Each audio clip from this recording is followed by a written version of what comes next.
Question చూడండి. If the length of altitudes, భుజాలు ఇవ్వలేదు, ఎత్తులు ఇచ్చాడు. భుజాలు ఇవ్వలేదు, ఎత్తులు ఇచ్చాడు. ఏమిచ్చాడు? ఎత్తుల నిష్పత్తి ఇచ్చాడు. 2:5:6. ఓకే, ఎత్తుల నిష్పత్తి ఇచ్చాడు 2:5:6. అది ఎత్తుల నిష్పత్తి 2:5:6 అయినప్పుడు ఆ త్రిభుజం ఏంటి అని అడిగాడు. ఆ త్రిభుజం ఏంటి అని అన్నాడు. సార్ మనమేమో ఇప్పటి వరకు భుజాలకు సంబంధించి చేశాం, కానీ ఎత్తులు, భుజానికి ఎత్తుకి ఉన్న రిలేషన్షిప్ ఏంటి? కాన్సెప్ట్ రాస్తున్నాను ఇక్కడ. భుజానికి ఎత్తుకి ఒక త్రిభుజం గనక మనం తీసుకుంటే ఏరియా ఏమవుతుంది? వైశాల్యము ½ ఇంటూ బేస్ ఇంటూ హైట్. ఇది బేస్ గనక అవుతే ½ ఇంటూ A ఇంటూ H1. ఇది బేస్ కనుక అవుతే ½ into B into H2, ½ into B into H2. ఇది కనుక బేస్ గనక అవుతే ½ into C into H3, ½ into C into H3. ఒక త్రిభుజం యొక్క వైశాల్యము ఎలా కనుక్కుంటాం? ½ into base into height, ½ into base A into H1, ½ into ఇది బేస్ B H2, ½ ఇంటూ ఇది బేస్ C ఇంటూ H3. చాలా ఇంపార్టెంట్ పాయింట్.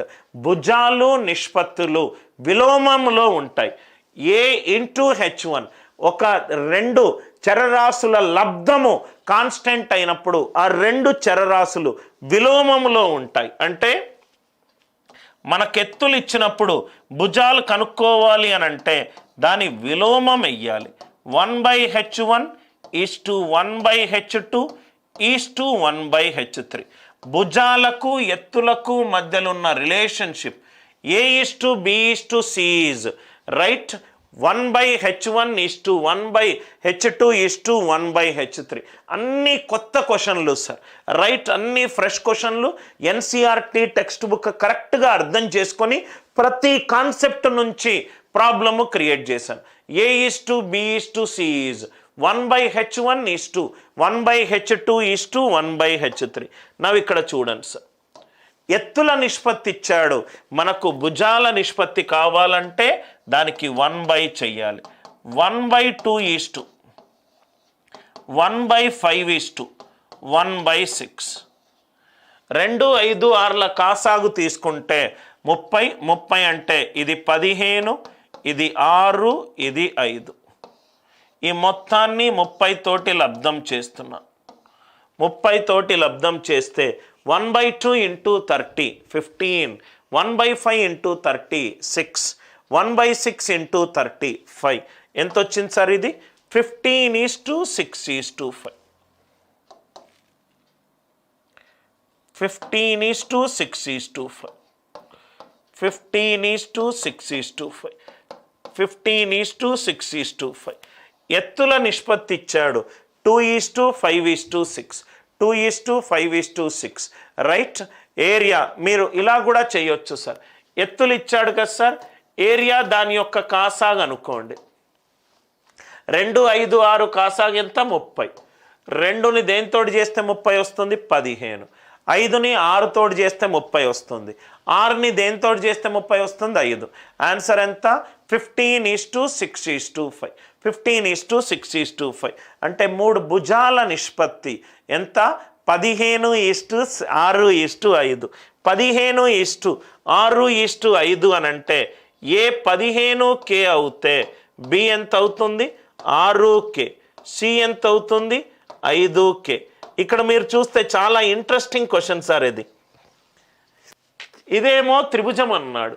త్రిభుజములో 2 భుజాల మొత్తము 3వ భుజం కంటే ఎక్కువ ఉండాలి. 6 + 5 11. 15 కంటే ఎక్కువ ఉందా? లేదు. అసలు ఎత్తుల నిష్పత్తి ఇట్లా ఉంటే అసలు అది త్రిభుజమే ఫామ్ అవ్వదు.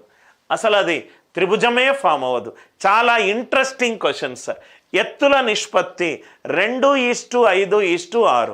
ఎత్తుల నిష్పత్తి 2:5:6 అయినప్పుడు రైట్ భుజాల నిష్పత్తి ఎంత అయింది? రైట్ 1/2 = 1/5 = 1/6 ఎంత అయింది? 15:6:5 అయింది. ఏ 15K అవుతే బి 6K, సి ఏమైంది 5K. ఏ 15K, B 6K, C 5K. 3 భుజాలు త్రిభుజములో ఉన్నాయంటే కండిషన్ ఏంటి సార్? 2 భుజాల మొత్తము 3వ భుజం కంటే ఎక్కువ ఉండాలి. 6K plus 5K 11K. 15K కంటే ఎక్కువ ఉందా? లేదు. అంటే ఎత్తులు గనక ఈ నిష్పత్తిలో ఉంటే అసలు నాకు త్రిభుజమే ఫామ్ అవ్వదు. Fantastic question, put a star mark. Fantastic question, put a star mark. I hope the idea it is very, very clear to you. Very interesting question it is. Extremely interesting question. ప్రతి ఒక్క question ఒక్కొక్క concept discuss చేస్తాను sir.